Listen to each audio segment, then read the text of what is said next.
Welcome to It's Happening in Grand Prairie, Texas, and we are so pleased if you are in our viewing audience and will stay here because we have one of the most exciting and precious young men that have come today to tell you about senior citizens, Meals on Wheels, the Summit, so many other things. That get a piece of paper and pencil and write down some of these things because you're really going to enjoy it. We have with us today Mr. Robert Carpenter, and let me welcome him first of all. Ruthie, good to be back. Oh, it is good to have you back too, and you have expanded what we're going to talk about with a new list of things that is very exciting. I'm really glad to be in Grand Prairie. Oh, that's wonderful. Mr. Robert Carpenter, he's really important. As a matter of fact, we almost have to pay him money to come out here and talk to us about all of the things that he just really does work hard in every way to take care of these senior citizens through a different avenue than most all of us know about. He is president of the Visiting Nurses Association and the chief executive officer. That means he is a wheeler and dealer in working for all of the ones that he has under his direction and all of the people that he serves through all of the different avenues. And he's added 2 or 3 more things that he came to us last year or year before last, and now he's expanded his line of work. And it's really a line of work to him, but to us it is a blessing and a mighty one at that. So we're just so glad to have the president here. Thank you for having me. Yes, I was just wondering if you were going to be a retired president, but you're just a go-getter. Well, you know, I don't know about you, Ruthie, but when I got my ARP card, that Yes. was, okay. But when I got my Medicare card, that was a real rite of passage. Well, and You know? when you get your Social Security check, whether you ask for it or not, you think, oh, what's happening to my life? Somebody else is ruling my life.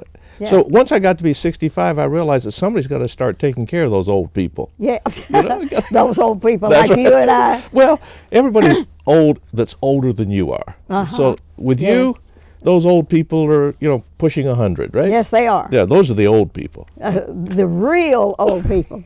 Tell me about some of the new things that they sent me a list of questions to ask you, and said many social service agencies are reporting an increase in the request for services. Is this true? It is, Ruthie, but most of it is something we all understand, and that is the feds, the state, local government, city of Grand Prairie. Everybody has limited resources. Yeah. But all the population is aging in place. And as well as in Texas, a lot of people are moving to Texas that are aging in place here. When Social Security came into being, Yes. the average life expectancy was only 58. That's right. When Medicare came in, the average life expectancy was only 65. Yes. But now the average life expectancy is pushing 80, which means that there are more people that need the services and are eligible to get them, but the payment mechanism hasn't kept up with that. No, we haven't been printing money all along when we were changing and adding all of these years to our lives. Yeah. And what's happening is a lot of people, the quality of their life as they're aging in place is not really getting better. So what's happening, a lot of people have got multiple health issues. Yes. They've got multiple things with their diet, with exercise, that what's happening is they're not having a good quality of life. They're just plain living longer. Yes. And one of the basic human needs for all of us besides shelter is food. It's food. And that's where we come in. Yes. How important are your meal programs for the well-being of seniors, whether they're in Dallas County or otherwise, but mostly for Dallas County, because isn't that your territory? That is our territory, and you have to limit where you serve with the food issues because there are health requirements, code requirements in terms of temperature, quality of the food. was it served within a time frame where you still got all Yeah. the nutrients still left in the food? So there's a lot of limitations on what you can do. Your limitations, are they only for Dallas County? Are they for the cities that you visit, or what? It's for all the cities and all the geography within Dallas County. Dallas County. Oh, And that's Grand Prairie is a very important part of that, and that's where we've just expanded. Yes. In Grand Prairie, we now provide what's called congregate meals. What that really means is, instead of the normal home delivered meals that we deliver in Grand Prairie, Yes. we take out some pans of the same food with the same nutritional substance that's in them. Yeah. All of the requirements for whether it's low salt, potassium, all the other requirements. We Yeah. deliver those pans of food to the summit now. Oh, So and we- how do you like our summit? I think I want to move there. Oh, isn't it wonderful? It's beautiful. Yeah. Oh, and has all of these pools and different exercising areas, and it's magnificent. Well, it is, and that's what makes it part of this whole quality of life. The council invested $27 million in that place, and the people love it. And they should. Yes. Because the quality of housing and the quality of amenities there, and because of our contribution, some of the food part of the day, make it so that whoever resides there or whoever visits there can really feel that they as an individual are valued, they're important to their friends, to their community. It's a place where they can actually be affirmed Yes. and not warehoused. I Well, think that makes a want- big difference. I want you to know we didn't expect the food to go with that place and all the other amenities that they have out there, but now you have made it an absolute delight. I'm really glad we're part of that process. Yes, because the kind of food you bring it all to that place, and it all is suited to the person that has all of these special needs. And isn't that is just It is. really a miracle. Well, some people don't realize what goes into making the right meal and the right food. Oh, yeah. But, I mean, I don't know about you, but I have trouble digesting broccoli stalks and other things like. So you have to make sure that the broccoli you serve is just the buds and the spirit. You've got to make it so that the people who are eating it can taste it, can chew it, can digest it, and it's really healthy. It's not unhealthy bulk. Yes. So Yes. that's part of our whole process with the summit. Yes.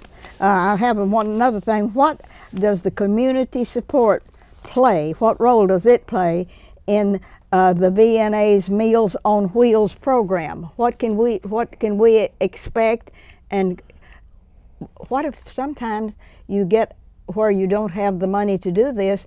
You would have to charge the seniors a fee. Yeah, we would have to. And Yes. now the summit does pay us a stipend that allows us to buy the food and get it prepared. Yes. But then we have to get it out here and get it delivered. So that's Yes. where charitable dollars come in. Yes. But in home delivered meals, there are more and more people in Grand Prairie that are suffering. They're not eating properly. So what we can do is, with more volunteers, the volunteers can show that they are still valued, that they have a meaningful impact on the lives of others. And everybody's looking for an opportunity to make themselves feel good about what they do. And Meals on Wheels volunteering is a crucial role for us. Who is the typical VNA volunteer? That's my last question I was supposed to ask you. Okay. The typical volunteer is either a retiree that's still looking for doing something meaningful in their Yes. life, or a younger person that wants to know that they're making a difference and they have a temporary availability to do it. We're not asking people to volunteer each day, every day. Somebody Yeah. can volunteer once a month. If they can be part of a group, that's even better, because then you've got a sort of like a central control of making sure that a route that probably feeds 12 to 16 people, that those people get their nutrition every day, each day, and more importantly, somebody stops in to check on them and just say, Meals on Wheels, and that way you know the person's still active, they're up, they haven't fallen in their kitchen, Yeah. they haven't gotten dizzy and are unable to move, that by coming to the door and getting the meal, somebody knows that they're being checked on every day. But now these volunteers have a real sacrifice to make because they must furnish their own car, their own Right. gasoline, their own time. Just that amounts to a lot for a volunteer to It be does. able to do that with gasoline in its current. Right. Yes. Well, what happens is that anybody who wants to make a commitment, we want them to know how much they're appreciated. We want them to know how much they're needed. But you're right. That's the whole idea behind volunteering. It's passing on your blessings to somebody else by volunteering and giving of your time, your talent, and your treasure, because you're buying the gasoline. Yes. By doing that, you know you are making a difference. You're making a cotton picking big difference when you have to furnish gasoline Yeah. these days. Yes. Even for one time a month, that'll take a full tank to take care of 12 people if you make all of those 12 that you're serving that month. It is, but that's part of. So we've got to try and be efficient in. We've got to try to get them out to the summit. Let them see, Yeah. not just in the individual home, but in a group setting, Yes. the difference that those meals make. Yes. That's an exciting. It's an exciting decision to make if I'm that senior.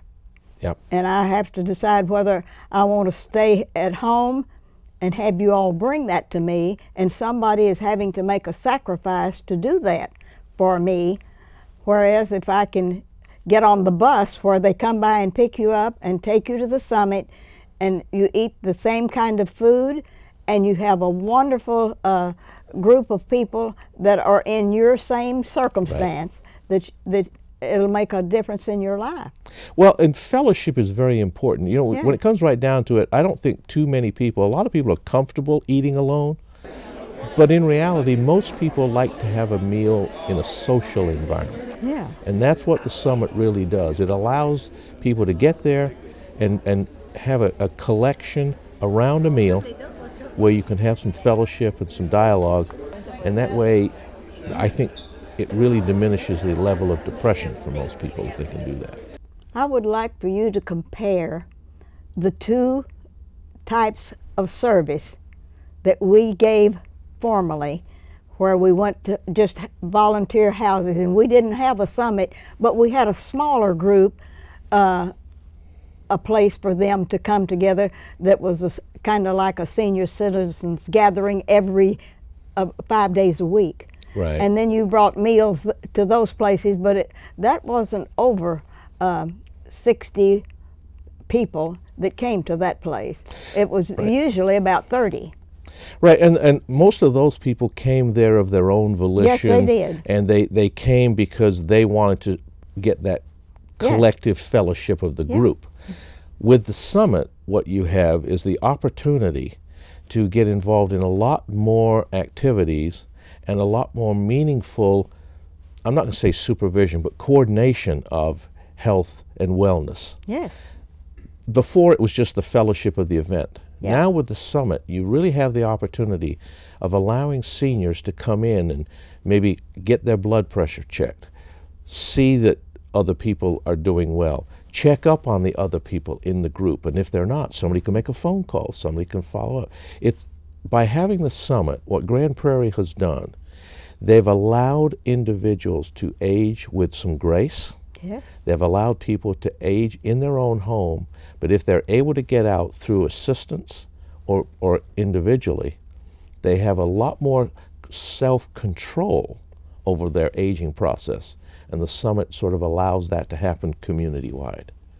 Now, we have the summit, but if we let the volunteer program of them driving to their homes happen, shouldn't we be using those same volunteers at the summit, because we have a program where they can be useful to the summit in helping?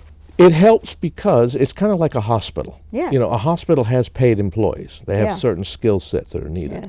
But volunteers are really the heart and soul of the what I call the true service aspect of the hospital. You go there to a hospital to get some skill services, but the true heart usually comes through in volunteers. Well, the summit's the same way. Is if you can Yeah. get volunteers to let people know that I'm caring about you, I'm concerned about you, not because I'm being paid to be that way, but because I really do care. I And want to do that comes through in volunteering. And it doesn't matter whether it's at the summit or with the people that we do the home delivered meals for. The whole reason we still have to do home delivered, some of these people Can't get out. can't get to the summit. Yes. Right? They just don't have the ability to get out. They've got health issues and mobility issues. And even if we send a bus by to pick them up, they can't get ready and do all of these things to become a part of the moving group. Right. So when you know the whole aspect of proper nutrition and hydration is crucial in the home, but also at the summit. And volunteering is important to both areas. Well, we let the volunteers that come in, even though they may not be members, but usually they're members of the senior citizens group and a member of the summit. In other words, Yep. If they're from out of Grand Prairie, they have to pay more for that membership. Right. And do you think that's worthwhile? I think it's worthwhile because if you don't have something like that, and you said that your husband, before he passed away, had mobility and balance issues. Yes. If you're not properly cared for with adequate nutrition and hydration, Yes. you will get up too fast. You will try and move too fast. You'll get dizzy. And the next thing that'll happen is, bingo, Fall again. here's the corner of the coffee table. Yes. Here's the head wound. Yes. Here's the ambulance run. Yes. The visit to the hospital, and what'll happen is you've now paid about $400 or $500 for an ambulance run, $4,000 or $5,000 for all of the testing and triaging they have to do at the hospital, Yes. and a lot of it simply because you didn't eat right and you didn't drink. Yes. And so that made it my fault, didn't it? Well, Yes. unfortunately, it Yes. is. But it's when I say your fault, it's usually If it's me. the individual Uh-huh. because you didn't think properly about what to eat and drink. How does your Dallas County program that you are the president and the chief executive officer of, ending in a preposition, compare with Tarrant County or Well- Ellis County or Johnson County? Okay, it's pretty simple. We have three main divisions between the three groups. Yes. What happens in Tarrant County, and Carla Judson runs that operation in Tarrant County, they do more meals than we do, but they serve an awful lot of people 2 meals a day. Oh, So what they do is they actually send out a breakfast meal with individuals. What we do is we serve more people than Tarrant County does, but we only serve 1 meal a day because I would rather serve people one very substantive nutritional meal yes, than serve fewer people 2 meals. yes, Because most seniors, when it comes right down to it, if you serve this complete meal that we do, it's more than enough for 1 meal. So a lot of people will split it up yes, and use it for part of the rest of the day. yes, The main thing is when you do this kind of adequacy and quantity, yes. it is more than most seniors need in 1 meal. Because a lot of seniors just, their stomach is shrunk. They can't eat that full Yes. meal, so they'll split it up. So that's the difference between us and Tarrant. They serve more meals, we serve more people because we only do 1 meal a day. Johnson and Ellis County, they are actually in the process right now. They don't even have their own kitchen. Oh, See, Tarrant has its own kitchen and we have our own kitchen. now I was going to ask you who bills all of these meals for Dallas County? Well, what happens is that we got, or just like with the city of Grand Prairie and Yeah. its facility, we got charitable donations to build our kitchen. Yes. And because of that, we've got a very efficient kitchen that was purely built for Meals on Wheels and congregate meal food preparation. Oh, how That's wonderful. all its purpose is. Yes. And when you can build a single purpose facility like that, you can be very efficient and you can keep the cost down considerably. Yeah. Yes. Oh, that's wonderful.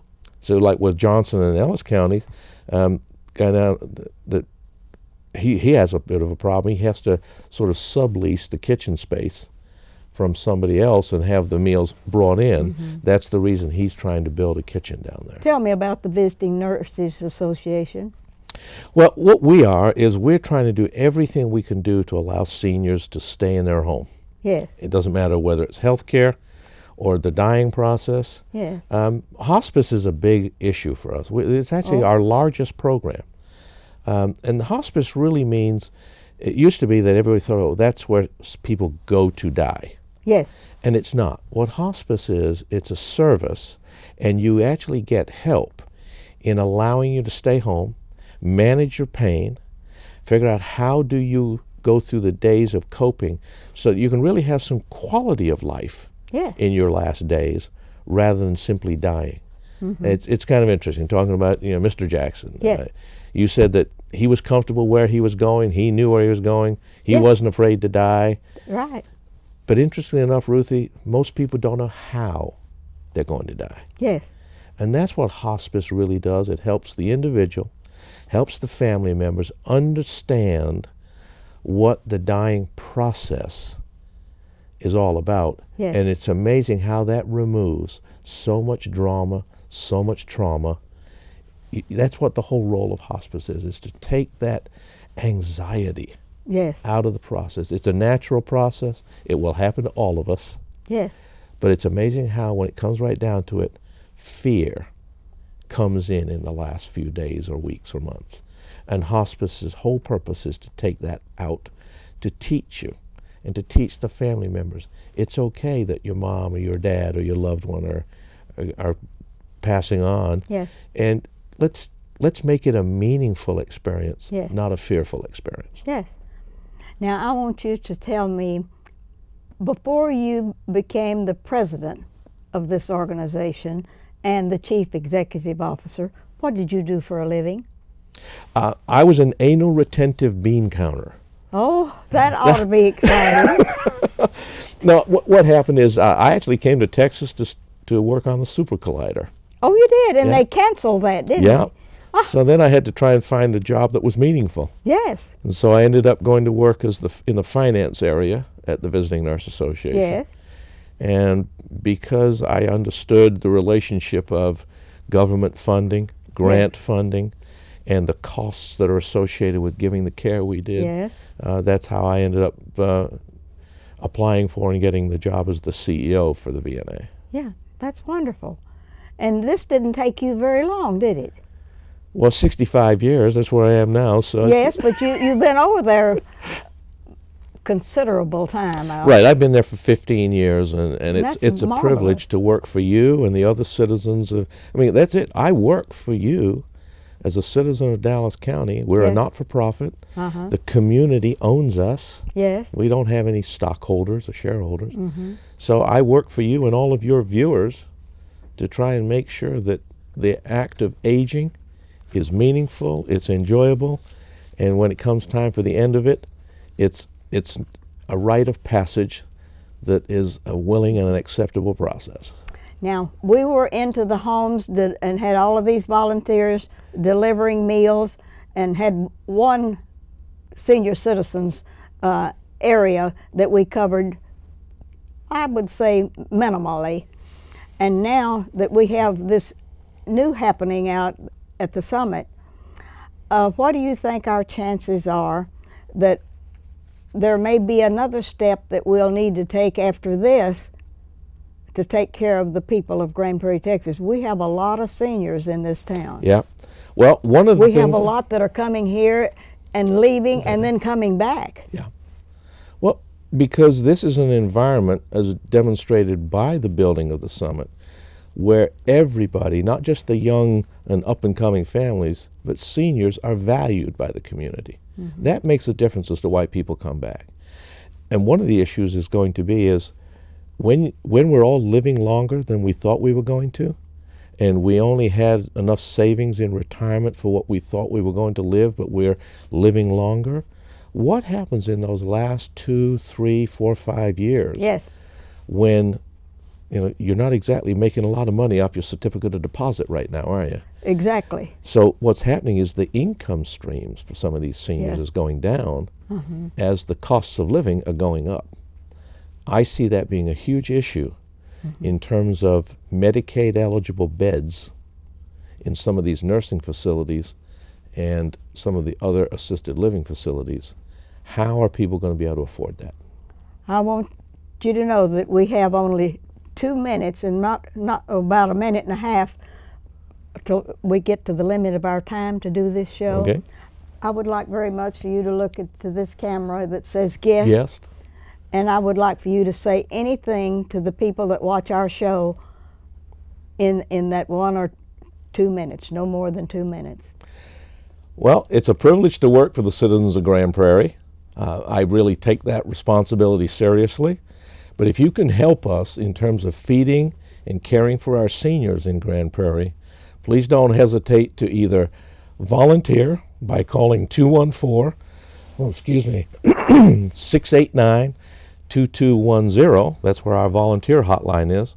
Or visit our website at www.vnatexas, that's all spelled out, .org, because by having volunteers, and there's also a spot on there where you can figure out how to donate, it's charitable contributions and volunteers are really making the difference in Grand Prairie. All right, give us your magic telephone number one more time. 214-689-2210. And do you have a website? www.vnatexas.org. Oh, that's wonderful. Well, I want to thank you very much for having to get up early today. And, it's a pleasure. And I'm so proud of Robert Smith that he would drive you out here. I hope he drove you instead of your having to drive. Oh, we're going different ways, so we Oh, don't. you're going to, you do. Well, I want to thank you very much Ruthie, for coming back. always a pleasure. It's always a pleasure. Thank you very much. And this is Ruthie Jackson reminding you that I was going to tell you one thing to do, and that's to check on the wonderful, wonderful Prairie Lights that are coming up. And I have the date, November the 22nd through December the 31st. Check it out, give us a call, and we'll help you in any way we can. And thank you for watching our show. And God bless America, God bless Texas, and God bless Grand Prairie, and thank you for watching us. Come back to see us again.